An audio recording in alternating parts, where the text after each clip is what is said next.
Hey guys, welcome to competitive success academy.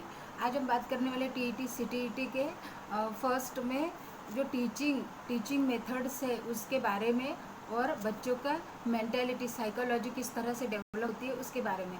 तो teaching methodology हमने पिछले वीडियो में ही समझे थे, लेकिन आज हम उसे जानेंगे कि स्कूल का जो क्यूरिकुलम अभ्यासक्रम होता है उसमें इम्पॉर्टेंट चेंजेस कैसे किए गए हैं, जो बच्चों के लिए, स्टूडेंट्स के लिए, प्राइमरी और सेकेंडरी क्लास के स्टूडेंट के लिए किस तरह से फ़ायदेमंद हो सकते हैं उसके बारे में आज हम जानेंगे।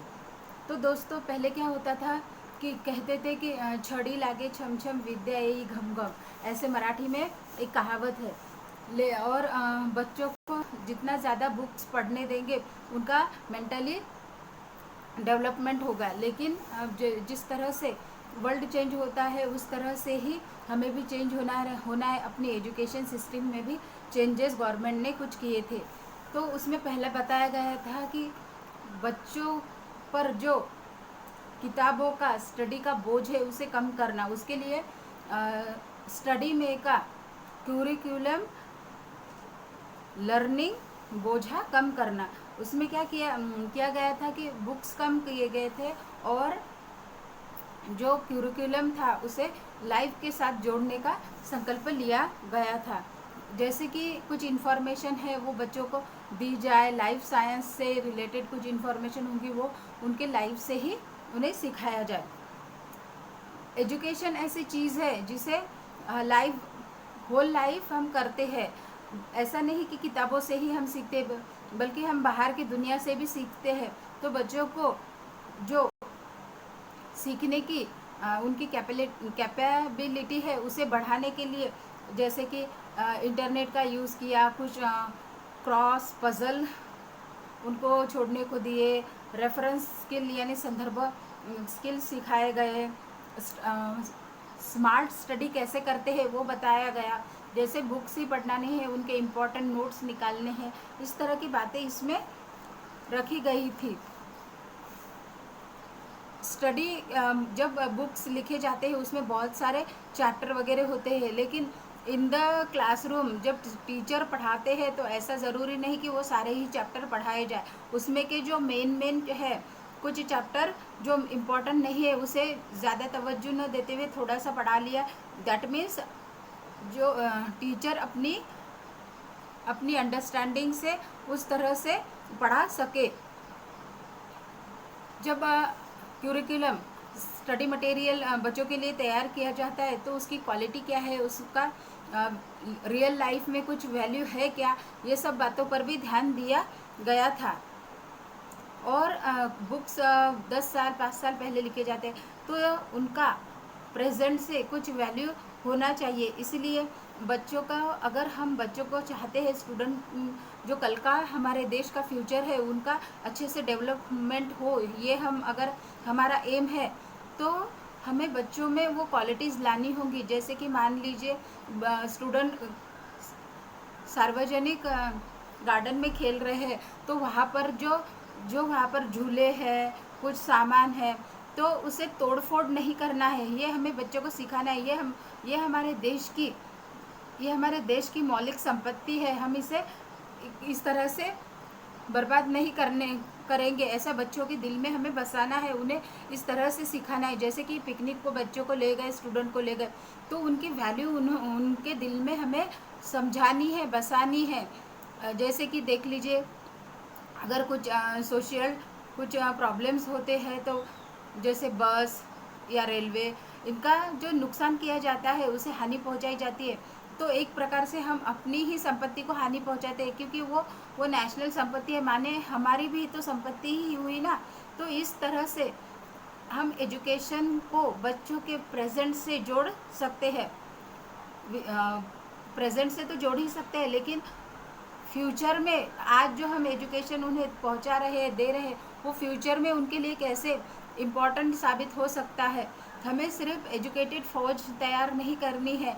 एजुकेशन का मेन एम है एक बेहतर इंसान तैयार करना, देश के लिए अच्छा काम करने वाले होशियार टैलेंटेड भी तो तैयार करने होंगे। तो वो तो हम बाहर से बुला के काम नहीं करवा सकते। तो ये जो एजुकेशन दिया जा रहा था वो फ्यूचर में किस तरह से काम में आने वाला है उसके बारे में भी सोचा जा रहा था। और जो टीचर्स है, अगर कहते हैं टीचर्स जैसे होंगे उसी तरह से कल का भविष्य, हमारे देश का भविष्य बनेगा। तो एक टीचर होल वर्ल्ड से किस तरह से जुड़ सकता है, टीचिंग के माध्यम से या रीडिंग के माध्यम से, या करंट में वो अप टू डेट रह के दुनिया में क्या चल रहा है ये समझ सकता है, और अपने बच्चों को भी छोटे छोटे एग्जाम्पल से वो इस तरह से इंटरैक्ट करा सकता है। एजुकेशन में सर्कुलेशन में ये देखा गया है कि जो एजुकेशन हो उसमें बच्चों का नॉलेज का स्ट्रक्चर ये इम्प्रूव हो, इस तरह से स्टेप बाय स्टेप वो इम्प्रूव होता जाए, इस तरह से उसमें कुछ चेंजेस किए गए थे। बच्चों का इमोशनल, सोशल नेचर की तरफ उसकी रिस्पॉन्सिबिलिटी किस तरह से हम बढ़ा सकते हैं, इसके बारे में भी इसमें सोचा गया था। जो किताबें जो लिखी गई थी वो एंशिएंट टाइप के स्वरूप में लिखी गई थी, उसमें भी चेंजेस किया गया है। बच्चों को और अच्छे से किस तरह से हम समझा सकते हैं, लाइफ के साथ उन्हें किस तरह से अटैच कर सकते हैं, इसके बारे में भी उसमें जो अभ्यासक्रम जो क्यूरिकुलम चेंज किया गया था उसमें चेंजेस इस तरह से प्रोग्रेसिव टाइप उसमें चेंजेस किए गए थे।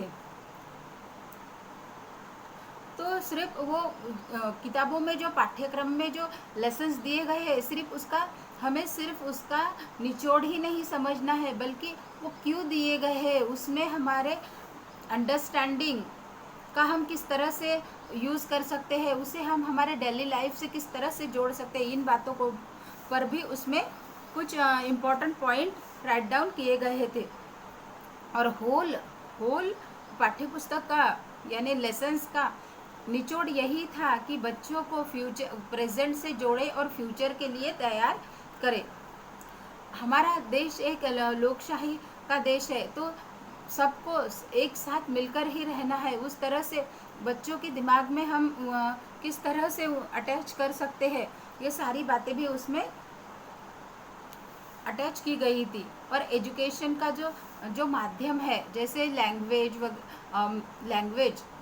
तो इसमें भी बार बार इंग्लिश एक इंटरनेशनल लैंग्वेज है और हमें दुनिया से जोड़ने के लिए बच्चों में वो भी आना चाहिए। तो सेकंड लैंग्वेज, थर्ड लैंग्वेज, इस तरह से इंग्लिश को भी उसमें ऐड किया गया था। आज का दौर इंटरनेट का है, सोशल मीडिया का है, तो हम एजुकेशन को उससे दूर नहीं कर सकते। तो एजुकेशन इस तरह से हो कि बच्चे भी इंटरनेट का यूज़ कर सके। इंफॉर्मेशन टेक्नोलॉजी में हम आगे ही है और आगे हमारा फ्यूचर क्रिएट हो, इस तरह से एजुकेशन सिस्टम में भी उसे तवज्जो दी गई थी। बच्चों को हाल ही में कहा गया है कि 6 ईयर कंप्लीट होने के बाद ही फर्स्ट में, या 5.5 साल के होने के बाद ही फर्स्ट में एडमिशन दी जाए। इस तरह के रूल बनाए गए हैं ताकि बच्चों पर एजुकेशन का प्रेशर ना पड़े, उनका दिमाग जो कुछ पढ़ाया जा रहा है उसको अच्छे से ग्रास्प कर सके। तो इसके लिए उनकी एज भी रखी गई है। और रिसर्च के लिए छोटे छोटे जो रिसर्च जो प्रयोग किए जाते हैं स्कूल में, उसको भी और ज़्यादा क्रियाशील बनाने के लिए और ज़्यादा वैल्यू देने के लिए अभ्यासक्रम में, सर्कुलेशन में, क्यूरिकुलम में प्रयोगशीलता, सृजनशीलता, इमेजिनेशन, वैल्यूएशन, इन सब बातों को बहुत ही तवज्जो देकर किया गया है ताकि एक बेहतर टीचर से बेहतर भविष्य हमारे देश का बन सके, स्टूडेंट अच्छी तरह से फ्यूचर के लिए डेवलप हो सके। तो इसी तरह से अभ्यासक्रम में चेंजेस किए गए थे।